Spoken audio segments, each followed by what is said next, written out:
Hello.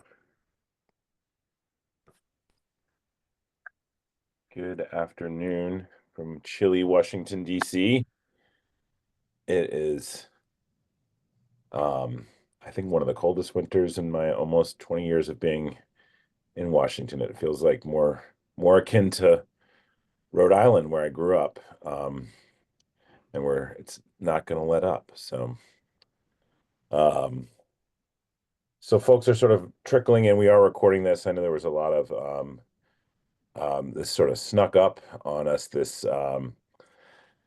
webinar. The years just kind of come at us very quickly, but we are excited to share some details with you. Hopefully, the group that we have on today can evangelize some of these opportunities that we're going to discuss, and we will be reaching out to members as well to schedule check-ins.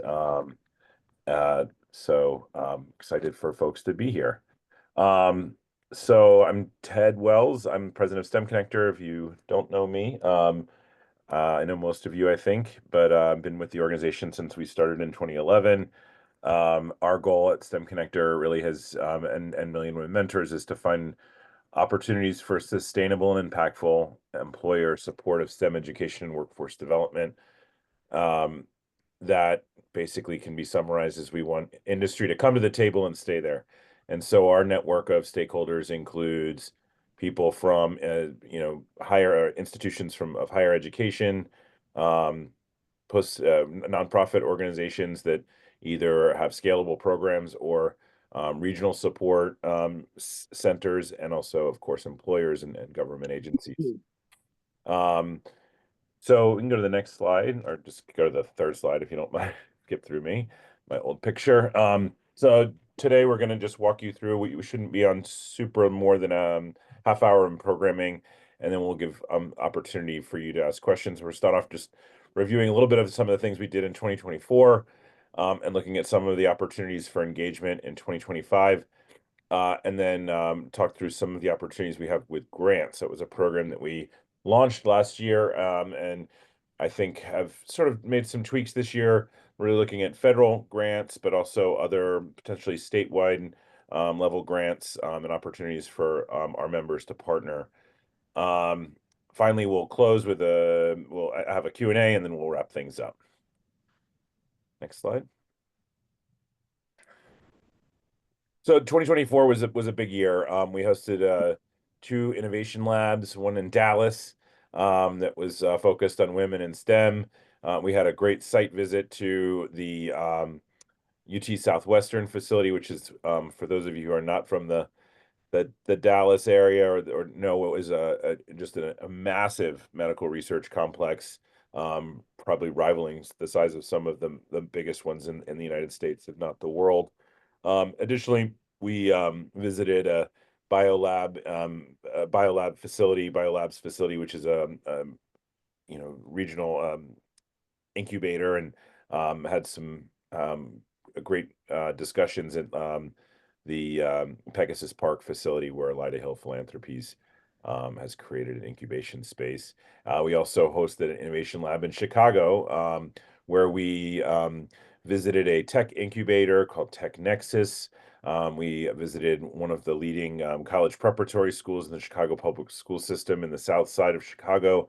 And we also had a great meeting at the CME Group Foundation, or CME Group headquarters in the Loop in Chicago. We also had our STEM Innovation Forum in Las Vegas, for those of you who were able to attend and participate. That was our largest forum ever. We'll talk about what that looks like in the year ahead. We still are hammering out details. We don't have a location um, um, that we can share with you. We do have a location that we are um, pretty close to finalizing, but we do have information on the first two. The timing will be in similar to most years, later October, early November, most likely, or October at some point. It will not be in Washington, D.C. I can share that with you. We also hosted a number of virtual events. We hosted member meetings.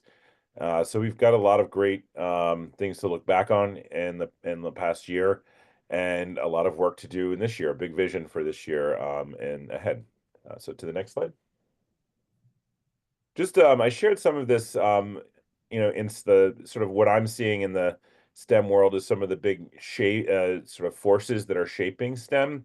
If we look at identity, governance, and innovation, and these are sort of these concepts that I think are going to shape a lot of the way that funding rolls out to support STEM, the way that policies are, are developed at the both the local, state, regional, national level, and also these external forces relating to emerging technologies that are really happening in places that we didn't even expect. So that's also a consideration. So we can walk through those. The next slide. So if we think about governance, these are funding structures, these are policies. So money is power, right? It's sort of the old maxim that we talk about. So funding is a huge driver of what shapes how this space emerges. How we get caregivers engaged in this space, what employers look like in this space, and how culture looks like. So students are really driven by that caregiver piece, like who is informing our students' perceptions of the world around them, and those impact educational outcomes significantly. So that household governance at the individual level is a critical piece to look at. But then we look up at like down the street in Washington D.C., and that's a critical space as well, and everything in between. These are understanding how people are governed and what that looks like is an extremely important aspect of the work that we do collectively. Also, the employers and the way that employers create policies and visions, and we've seen a lot of that shifting around issues relating to diversity, equity, inclusion. Shared that had a rich discussion with one of our member companies today, and how they're looking at that. So that issue that was somewhat of a given in the last few years is now something that is changing and how it's viewed by our community. So governance is a critical aspect of the work that we do. Next, I should go to the one after this. I'd rather just talk about that last. Oops, is the identity slide? Sorry, maybe I didn't drop that one in. Well, I can talk about identity. This for those of you who came to the forum, things like the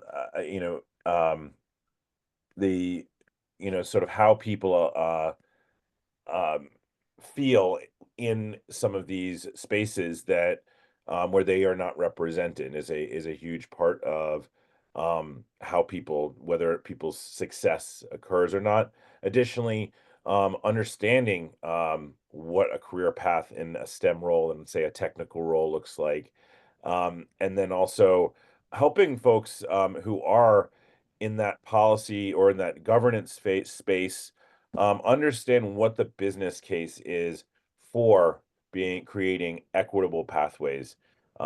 Sometimes I think we get caught up in sort of the names that of these systems, but in reality, if we were to look at just the fact that we're creating pathways for people who are underserved is critical, and I think that's been a big a piece shaping things. And then on the innovation side, if we look at some of these emerging technologies like AI and machine learning. I mean, AI is impacting nearly every facet of the world that we live in today. Biotechnology continues to be a game changer, especially within the pharmaceutical space, but also in the material space. And even in the food and agriculture, in addition to other industry verticals. Quantum computing is continuing to emerge, and we're understanding what that looks like.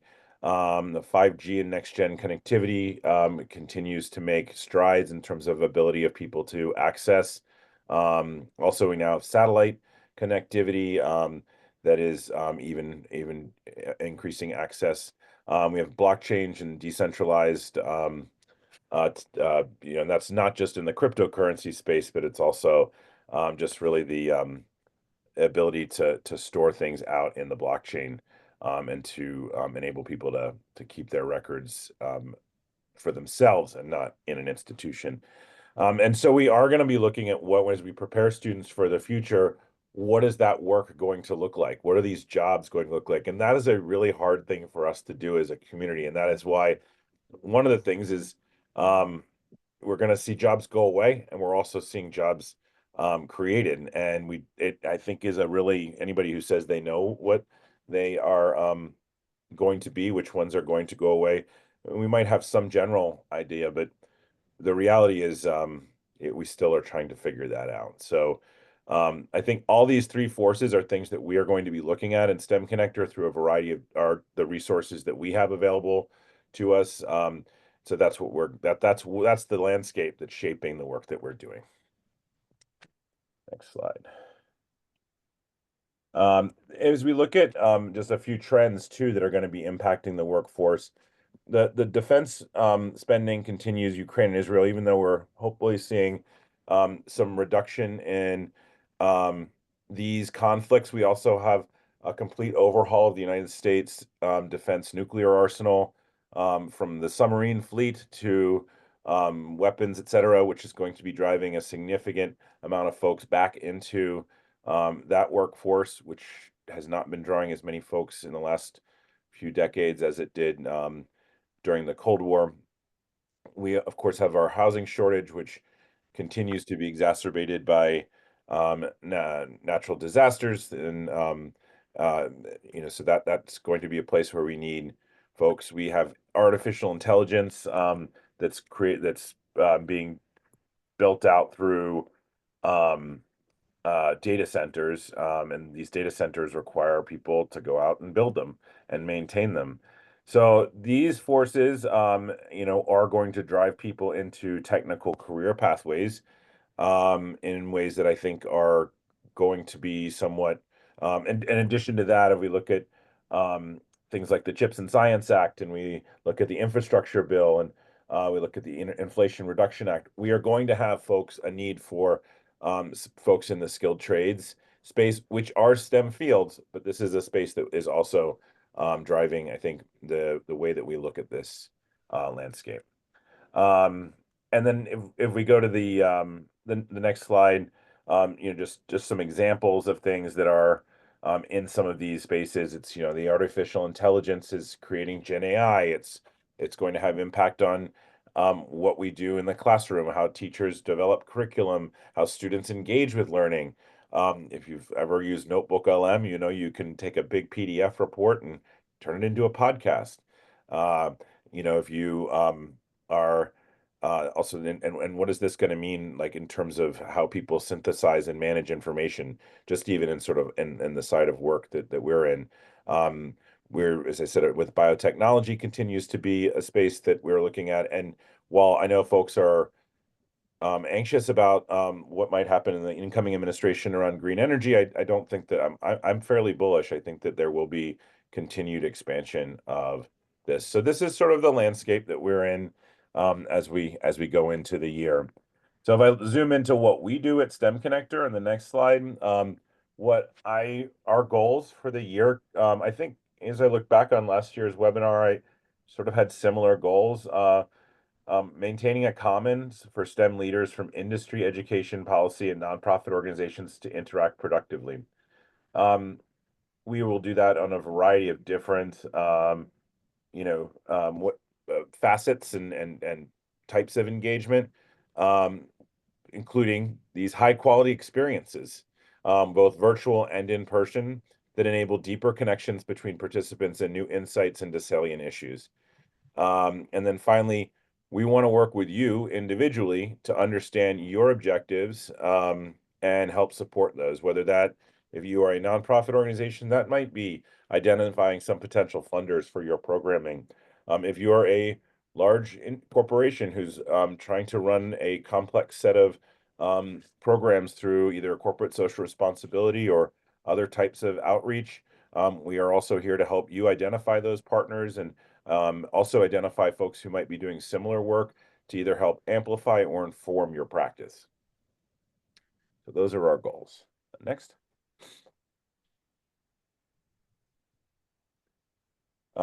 If we look at the the last year. We brought in some new members. Boeing, we welcomed in. We welcomed back Intel, who had taken a little bit of a pause on Digital Promise, came in as a member who's doing great work. Reworld, which is a really interesting company in the recycling of waste. Southern Connecticut State University, who's a terrific partner. We've been able to visit. STEMnola in New Orleans, got to visit their operation. And congratulations, STEMnola, for winning a National Science Foundation Mentoring Award, Presidential Award. That is a terrific honor that was announced earlier this week. And TPOC, which is a startup nonprofit organization supporting students' access to um, uh, conferences that support their field of study. And also, let's just give a shout out to our members and partners. Too many to mention here, but a wonderful group of folks, and appreciate the support and partnership of all of these organizations. All right, turn it over now to my colleague Renee Aaron, just to give you an overview of 2025 and some of the opportunities for engagement, and then I can walk through some of the specific opportunities that we have on the horizon. Renee? Well, welcome everyone. Thank you for being here. We're thrilled to share an exciting lineup of upcoming events designed with you in mind. Whether you're looking to connect, learn, share, and elevate your work, there's something here for everyone. First up in our exciting Black History Month series, Empowering the Next Generation, youth engagement in STEM, which is dear to my heart because this is the third webinar that I've helped develop. It will be held February 12th. And just to kind of give you some context about the webinar, well, Black History Month is a time to reflect our past and our progress that we've made, but it's also a reminder of the work that still needs to be done. So youth engagement is definitely an area that is critical for creating those equitable programs. We want to make sure that we're inspiring and engaging our youth in our underserved communities. And this webinar will speak to just that. So please, in the next few hours, you'll get a notification to start registering. Please feel free to socialize the webinar within your organizations and invite anyone that would like to come in and join us. And that's all webinars. I just want to remind everyone that it's not just for yourself, but you can feel free to share with folks in your organization. Next up, in February, we have the Experiential Learning Innovation Lab, and I'll let Ted tell you a little bit about that, but that's harnessing experiential learning to support STEM outcomes. That's one of our first innovation labs of 2025. You'll definitely want to stay tuned and book your flights, book your hotels, and be in the building for that particular event. Next in March, we have the STEMconnector and Million Women Mentors Q1 newsletter. You'll see some emails go out to gather information to make sure that all of the work that you're doing is being amplified, and we are circulating it within our network and then some. Also, we have Women in Insurance Initiative Q1 meeting. A1, I'm sorry.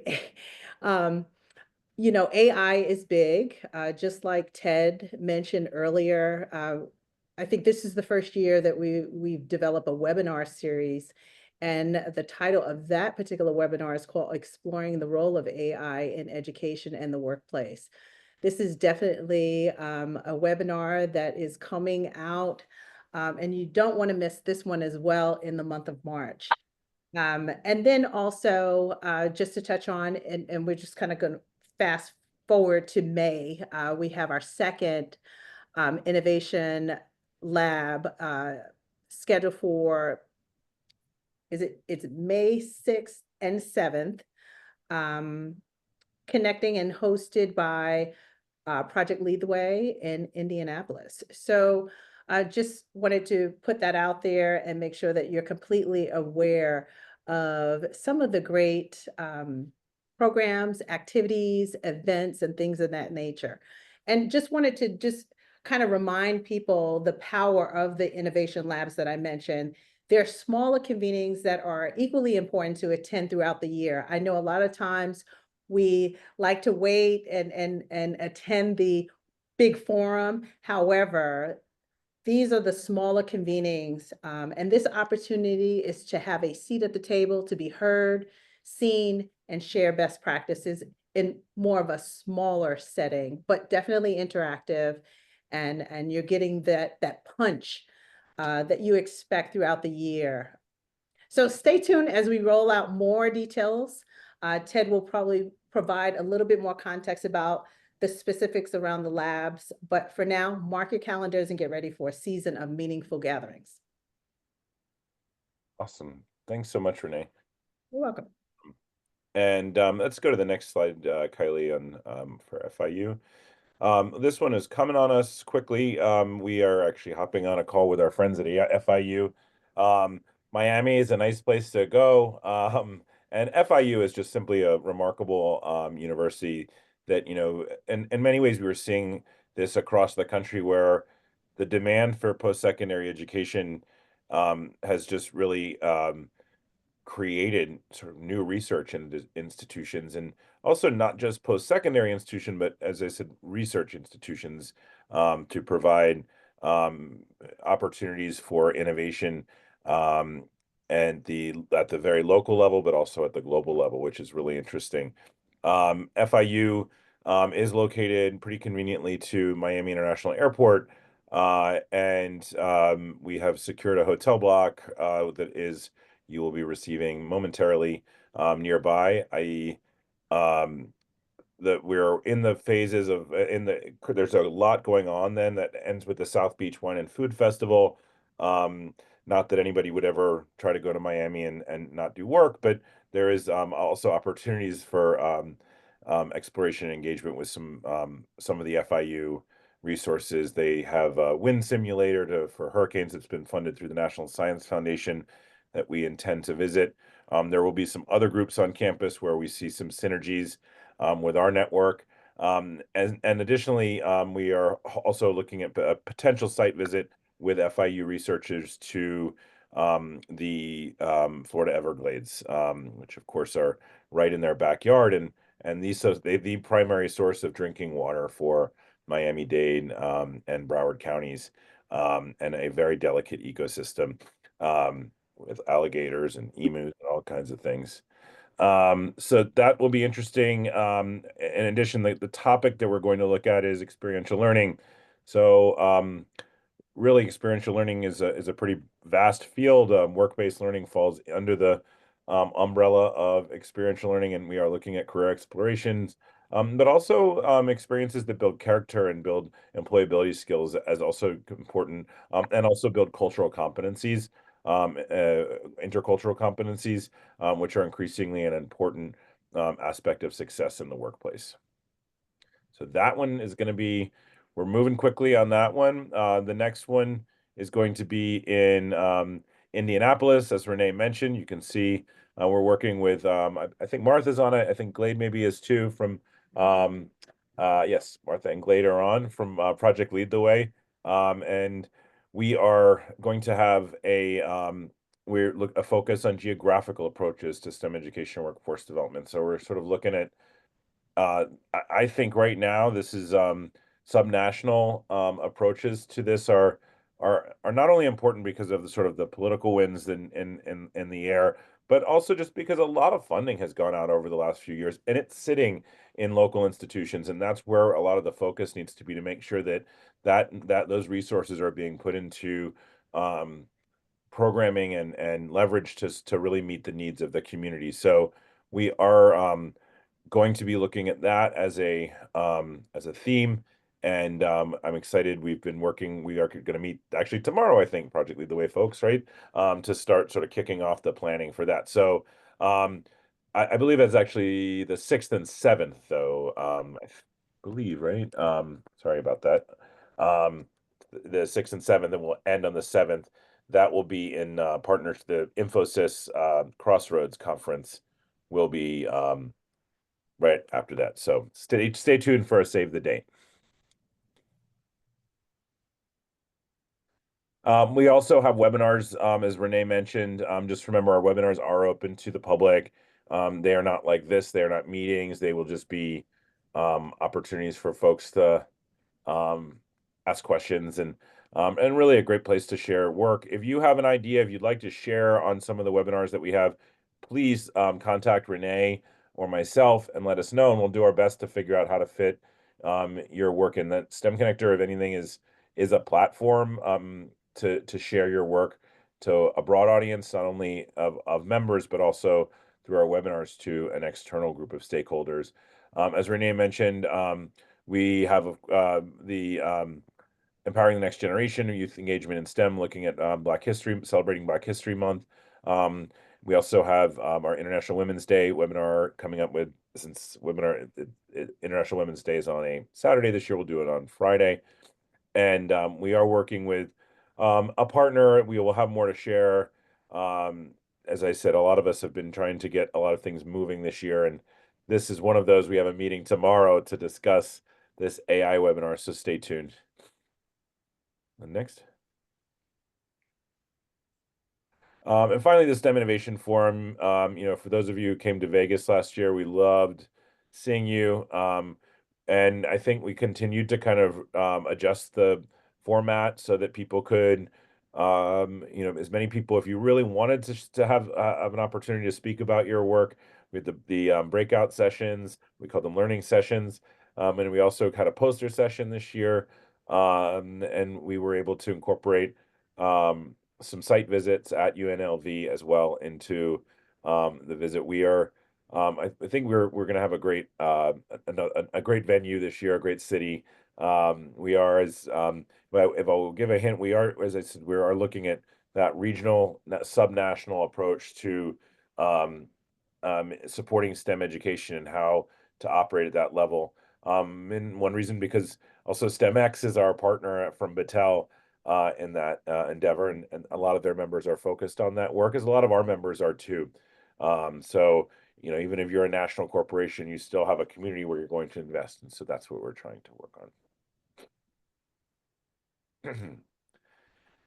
Finally, and then I'll turn it over. But if you are interested in kind of getting working with us beyond sort of your membership, I just wanted to throw this out there. We do have some sponsorship opportunities, with events. We had some great sponsors last year, who invested to host our innovation labs, as well as and sort of host different aspects of those. Additionally, the STEM Innovation Forum, we had several folks step up to sponsor, and that gave them a platform to talk about their work. And we try to do it in a pretty organic way, so it doesn't seem salesy at all. But we do want to make sure that the participants of the conference are aware of the work, and we'll do a very good job at supporting that. Additionally, if you are interested in supporting a webinar or anything like that, we can talk to you. Bear in mind that webinars are quite a bit of work to socialize and to produce. I always we just don't have to rent space, but they did everything except that we have to do, or we don't have to buy plane tickets, hopefully. We also have in the past done research, customized research on topics of interest, and we can help distribute that. We did that a great project in partnership with 3M and STEM Next Opportunity Fund a couple years ago on volunteerism. So if that's of interest, and we've done some work for other folks in the past as well. Finally, we've produced innovation labs for folks or small little convenings, thought leadership opportunities, and we can kind of do as much or as little as you want. But if that's something of interest, whether it's hosting a thought leadership event in Washington D.C. or in corporate headquarters or wherever, we are able and do have some bandwidth to be able to do that. And I would just encourage you to reach out to our head of events and operations, Kylie Messier. His email is there, and I'm sure you all know. Okay. Okay, I'm going to turn it to my colleague Janine Koenigke, who's going to talk, who's a familiar face to many of you, who's going to talk a little bit about some of the ways that we can support grant partnerships and opportunities.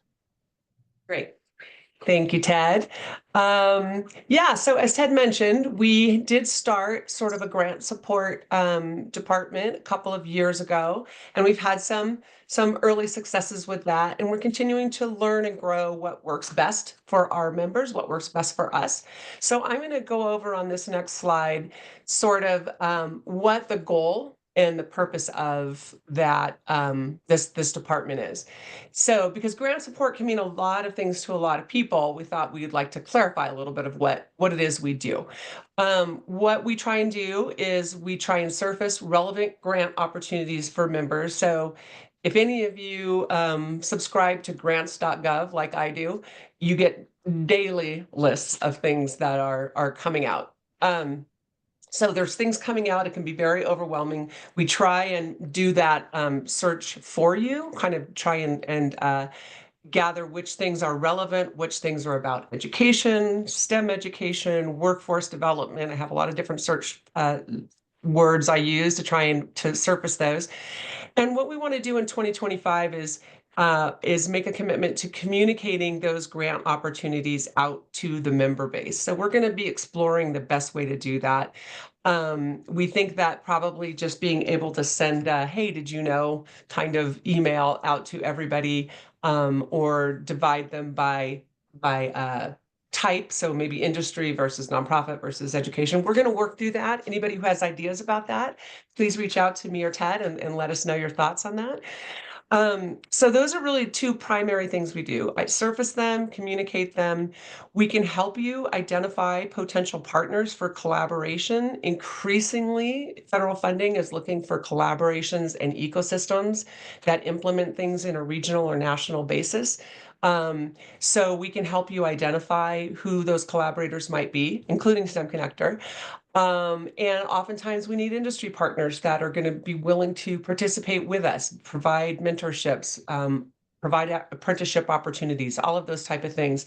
So this really does apply to all of the different member types that we have in STEMconnector. So if you need help identifying potential partners for an opportunity you're interested in, please reach out and let us know. We can also serve as a funded partner in a variety of different capacities. This isn't all inclusive, but here's some examples of what we can do. We can serve as the administrative organization who's organizing convenings, meetings, communications across multiple partners. So for example, if there's multiple universities working on something, we could serve as the backbone administrative organization so that those universities can really focus on student support or program implementation. We can manage convenings, webinars, or any other kind of event planning between the partners or for public-facing events. So if it's a programmatic grant where you are going to hold a STEM competition, for example, we can help you manage that. Our team is really good at managing these convenings, as many of you have seen firsthand. So we can be written in as a sub-awardee to help you with those things, take those off your plate.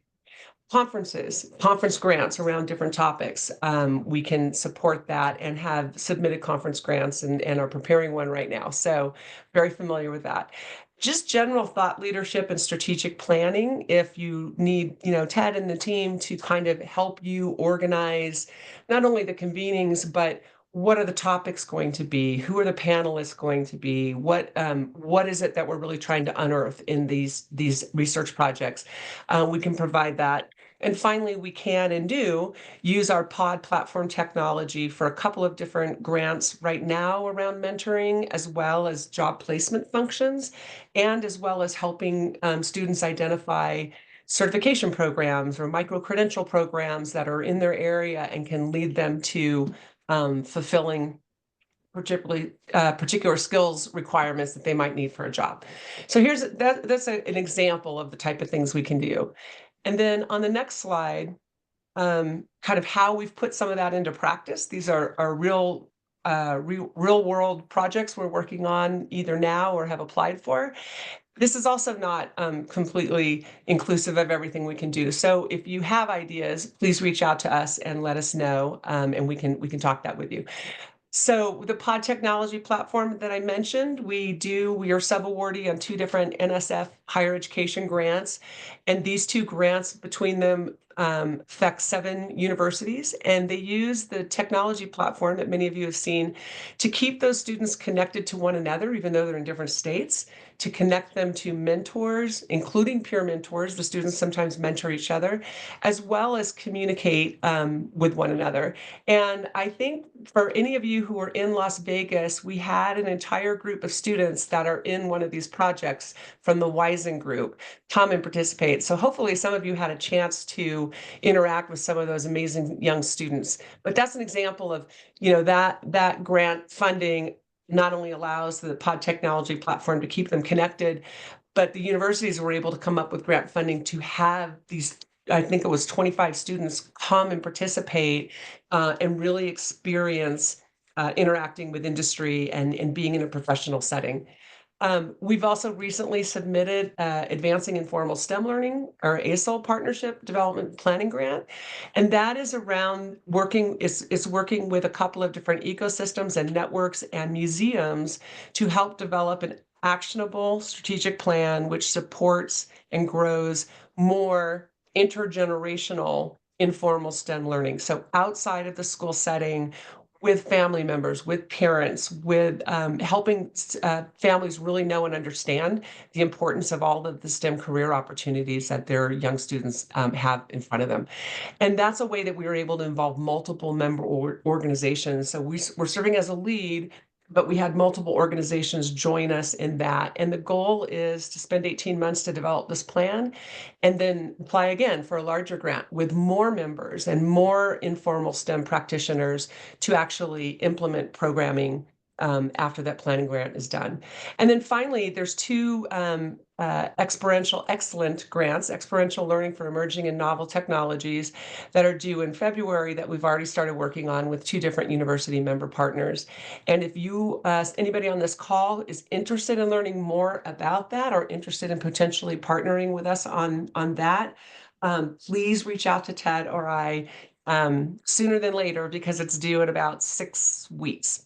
So that's just some examples of the type of work that we're doing with our members, partners. So with that, I'm going to toss the ball back to Ted for questions. Just if you have a question, you can either use the hand raise feature or just start talking, or you can put it in the chat.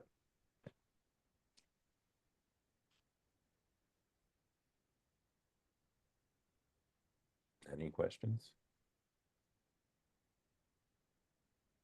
Okay, well, we are here to answer questions.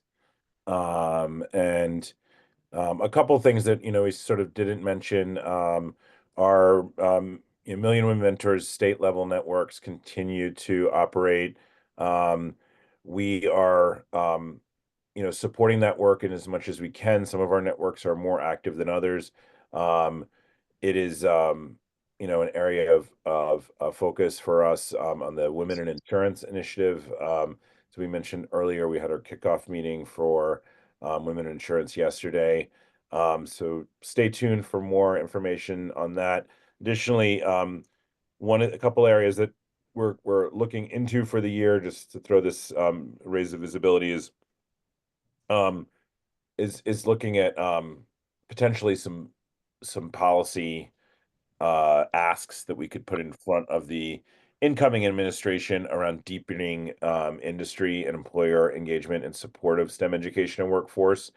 That would be both in creating incentives for those stakeholders to invest more resources in this space, but additionally to create infrastructure that could benefit employers' access to talent, and ultimately, of course, that would benefit students. So being mindful of the audience that we're approaching in a way that we hopefully will be able to support some productive opportunities, shall we say, for folks. Additionally, there's been some of our member companies have been looking at, like, how do they incorporate the work that they're doing to support education and workforce into their government affairs strategy in a productive way. Like, how can they use their government affairs folks to advocate for policies that will support their access to STEM to a STEM town, STEM workforce.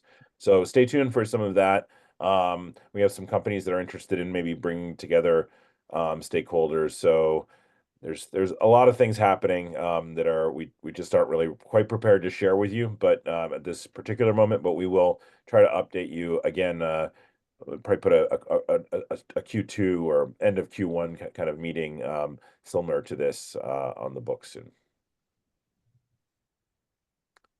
Right. So yeah, if you need us, Renee and I are sort of your go-to points if you are want to discuss your membership or talk about potentially other members that you think are potential members. And then for grants, Janine is your go-to, but you can also include me on that. Janine and I work pretty hand in hand. I tend to go out and find partners. Janine really does the work of pulling together the putting together the whole system so it works for us and our partners. So. We are happy to support you in any way we can as it relates to this space. And feel free to reach out with any questions. Thank you so much for joining. Thank you, guys. Take care.